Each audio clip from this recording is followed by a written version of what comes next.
Now, in this message, there is a basic and crucial point I must stress and overstress. What it is? This is to persevere in prayer. How could you express Christ in your human life? How could you reserve so much grace which you have received even in these 10 days? I do believe how I thank the Lord, even in short time, just 10 days, much grace we all have received. Right? We have received grace in seeing Christ so much. No need to say, you the trainees, even I, being the one who gives all these messages, I myself have received probably more grace than you do. Oh, Christ. Oh, what a Christ. This Christ is even us, the new man. And we are one with him, right? And we have his peace within, and we have his word filling us up. What a grace. Surely we can live out him. We can express him. But listen, regardless how much grace you have received, if tomorrow you go back to your locality, what? You don't continue to pray. You don't continue to pray. I tell you, within a short time, all the grace will be leaking out. Only prayer can reserve and preserve all the grace you have received. I tell you, only prayer can make the grace you have received so prevailing, so living.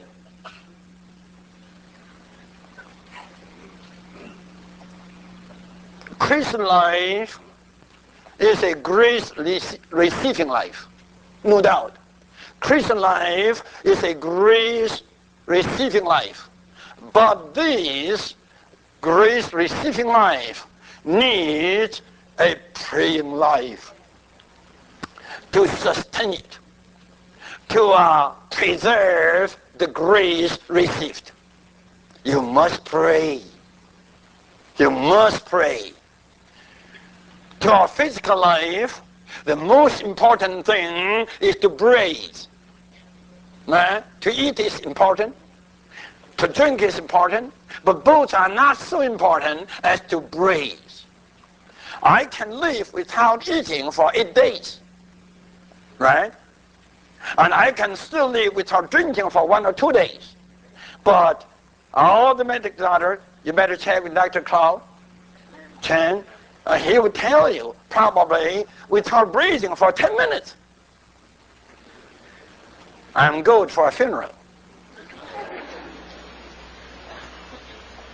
Right?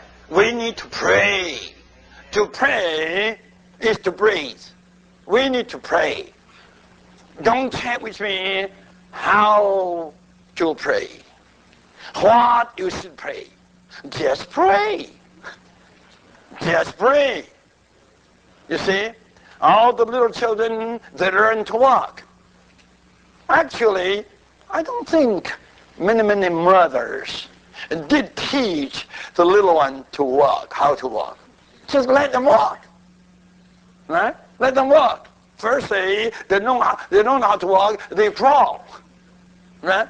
They learn to walk by crawling. The more the better.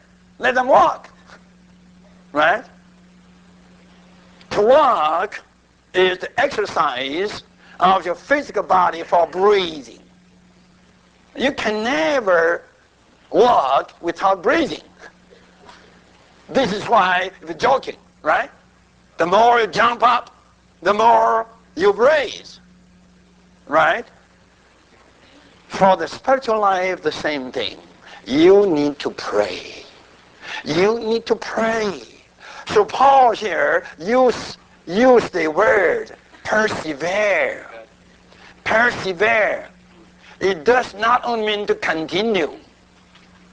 Like King James says, continue in prayer. Not only just continue, but what? Strive to continue. You have to strive. Why? I tell you, the whole universe, the whole environment of your living is contrary to pray. Right. It's contrary to prayer. And your prayer is going up, you see, up the stream. But the whole environment of your living is down the stream. It's a kind of current. It's kind of tide, T-I-D, down the stream. I tell you, without prayer, you'll be down the stream. Only prayer can keep you up the stream. So, I don't know whether you have ever stood in a down current.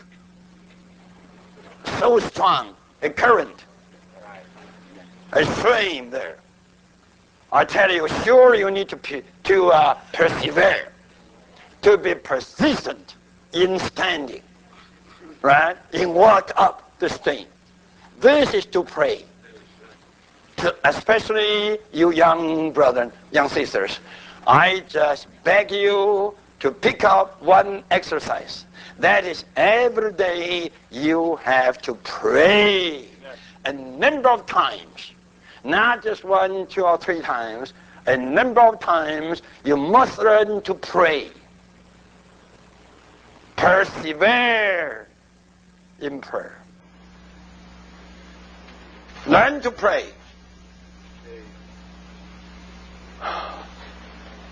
Don't say, oh, I have no burden to pray. If you say you have no burden to praise, so you don't praise.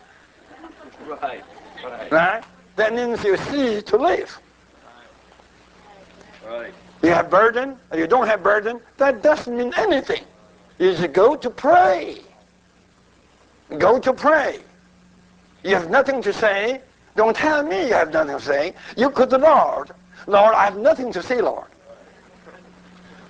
Many saints in these years coming to me, asking me, Brother, what should I do? I have nothing to say. I have no burden, brother. What should I do? Could you help me? I said, why you come to me? Why you don't go to the Lord? They said, I go to the Lord, I have nothing to say. But I said, you have said a lot to me. You just go to the Lord and say the same thing. Lord, I come to you, I have nothing to say, I don't know how to pray. Lord, teach me how to pray. Tell me what to pray. Lord, be merciful to me. There's nothing to say. Right? Don't tell anybody. Just go to the Lord and tell Him. Then that is real prayer. When you have a lot of burden to pray, I doubt whether that is a genuine prayer.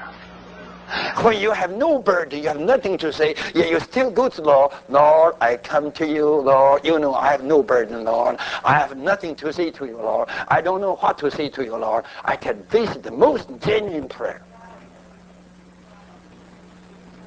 You have nothing to say, yet you get a lot of fresh air. You just say to the Lord, I have nothing to say, Lord. I don't know what to say. I have no burden, Lord. I don't know what to pray. Lord, teach me to pray. I tell you, just these few words, would have brought you a lot of fresh air. And this kind of prayer preserves you in the grace. Rather, it preserves the grace for you. Persevere in prayer. And then Paul says, watch therein. Watch in it. Watch in what? Watch in prayer. We need to watch. We need to be very watchful. All kinds of evil thoughts may come in.